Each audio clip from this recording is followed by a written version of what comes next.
नारियल की वही का बापू थोड़ी सी और हाँ बस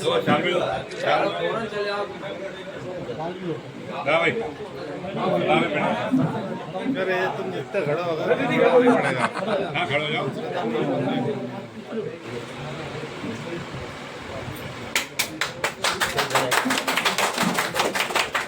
उधर उधर भी दो, सबको दो,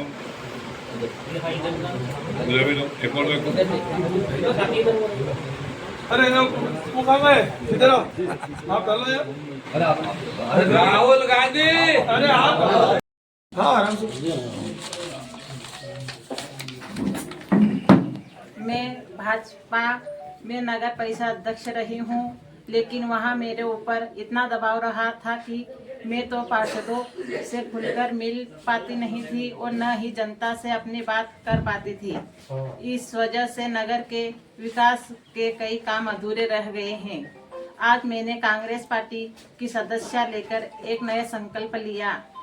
अब मैं विधायक साहब भेरू सिंह बापूजी के नेतृत्व के पूरी स्वतंत्रता के साथ नगर की सेवा कर पाऊंगी। आने वाले समय में आप सबके सहयोग और आशीर्वाद से सुसनेर का चौमुखी विकास मेरी पहली प्राथमिकता होगी। जो विकास अधूरे रह गए उनको मैं 2 साल में पूरा करूंगी। जो 3 साल में मैंने किए हैं 2 साल में पूरा करूंगी। आप दबाव की बात कर रहे हैं, किस तरह का आप कौन लोग दबाव बनाते थे, क्या था?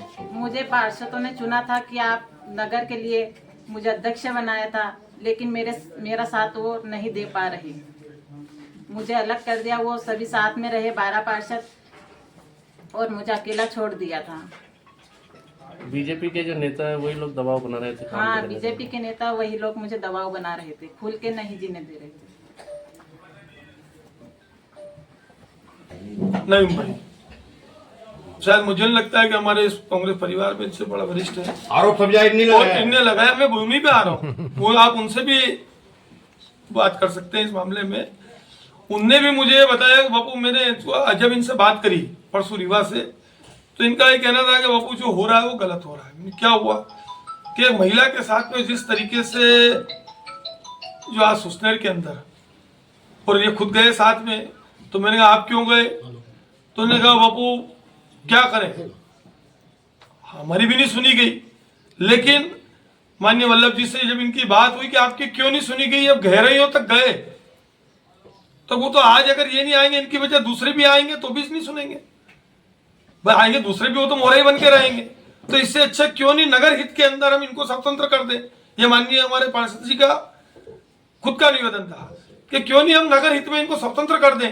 तो मैंने कैसे करोगे कि हम कांग्रेस में लाते हैं उनको और स्वतंत्रता से वो नगर हित में काम करें? तो ये इनका भड़कपन है और इसलिए आज ये स्थिति बनी। अच्छा, एक बात और सामने, परिवार की थी राहुल तो यूथ कांग्रेस का अध्यक्ष रहा, कांग्रेस परिवार से जुड़ा हुआ था। किसी कारणवश इधर से उधर हो गया था तो भटक के वापस आ गया। तो हमारे कांग्रेस परिवार को खुशी है। आप मानते हैं घर वापसी हुई है वापस कांग्रेस में? तो अच्छा तो लग रहा पक्की हुई है। क्या है कि कांग्रेस में ये घर वापसी नहीं, कई घर वापसी होगी। धीरे धीरे सिलसिला बढ़ता जाएगा। शुरुआत हो गई, तो शुरुआत है। तो ऐसा तो नहीं कि मुखिया की घर वापसी करवा लेंगे फिर आप वापस से? मुखिया इशारा है, वो तो मुखिया की घर वापसी कराने की प्लानिंग तो नहीं है, देखना है। हाँ, ऐसा है, धीरे प्लानिंग कर रहे हो आप। अगर ऐसा होता तो और अच्छी बात है। हमको क्या आपत्ति है? हमको क्या आपत्ति थोड़ी ना, इनको आपत्ति, कोई को आपत्ति है बेटे। राहुल जी के नेतृत्व में, माननीय जीतू पटवारी जी के नेतृत्व में, माननीय भेरू सिंह जी के नेतृत्व में, माननीय वल्लभ भाई के नेतृत्व में, और इन सब की राय से जब ये काम करेंगे तो निश्चित रूप से ये खुल के काम करेंगे, किसी दबाव में काम नहीं करेंगे। मुस्लिम जो लोग थे, जो मुस्लिम पार्षद और हिंदू पार्षद थे, कुरान पे हाथ रखकर उन्होंने कसम खाई थी कि हम लोग अब पलटेंगे नहीं, और हिंदू लोगों ने हनुमान जी के ऊपर हाथ रख के कसम खाई थी, जो पार्षद है उनने। क्या उन्होंने वास्तविकता में वो कसम खाई थी या नहीं खाई थी? खाई थी तो कसम से तो पलटे। एक बार आप मीडिया की हेडलाइन आपने देखा होगा कि आगर के अंदर जो अपने क्षेत्र की सबसे बड़े इष्ट हैं बाबा बैजनाथ, और बाबा बैजनाथ में पूरी हेडलाइन है किस तरीके से बाबा बैजनाथ के वहां लोटा ले लेकिन पार्षदों ने कसम खाई थी, और उसके बाद परिणाम क्या निकला आगर का वो आपने देखा है। तो ये तो भ्रमित करने के लिए ये सारी चीजें हैं। बताइए आप सिर्फ प्रावधान नहीं है कि अध्यक्ष अपनी मर्जी से कोई काम कर सकता है जब तक कि परिषद बहुमत से उसको पास न करे, और बहुमत बीजेपी के पास था, बहुमत हमारे पास तो था नहीं, इसलिए हमारा काम तो विरोध करने का था, पहले भी किया अब भी करेंगे।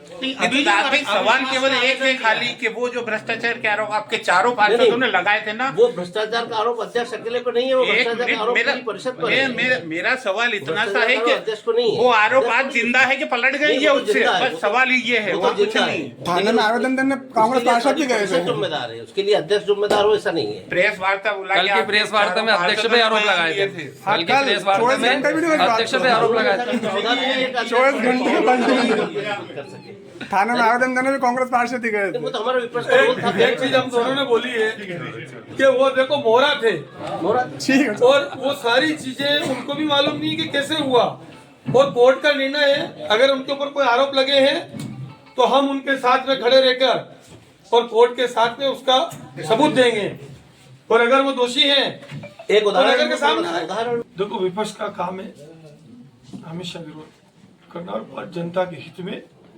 मुद्दे उठाना, लेकिन जो सच्चाई है मेरे से ज्यादा पत्रकार बंधु जानते हैं। क्या जानते कि नहीं जानते, आपसे पूछ रहा हूँ। जानते हैं। बस तो फिर और इसके आगे आप क्या खुलवाएंगे। दादा भाई ने भी आपके सामने पूरी स्पष्ट कर दी किस तरीके से हमारे वरिष्ठ दादा भाई और वल्लभ अम्बतिया जी ने कहा है कि एक मोहरा थे, और इनके ऊपर अंकुश लगाने के लिए मैं पूर्व में बोल चुका हूँ। तो सर मेरा ये मानना अंकुश है, लगा के रखें ताकि ये अंकुश अगर रहेगा तो ताकि ये कम से कम खुल के बाहर नहीं जा सके। मेरा ये मानना है कि 4 साल मगर 3 साल से कांग्रेस के पार्षद इसी टोक पे थे कि इन नगर पालिका अध्यक्ष के ऊपर आरोप लगा है भ्रष्टाचार के, और कहीं न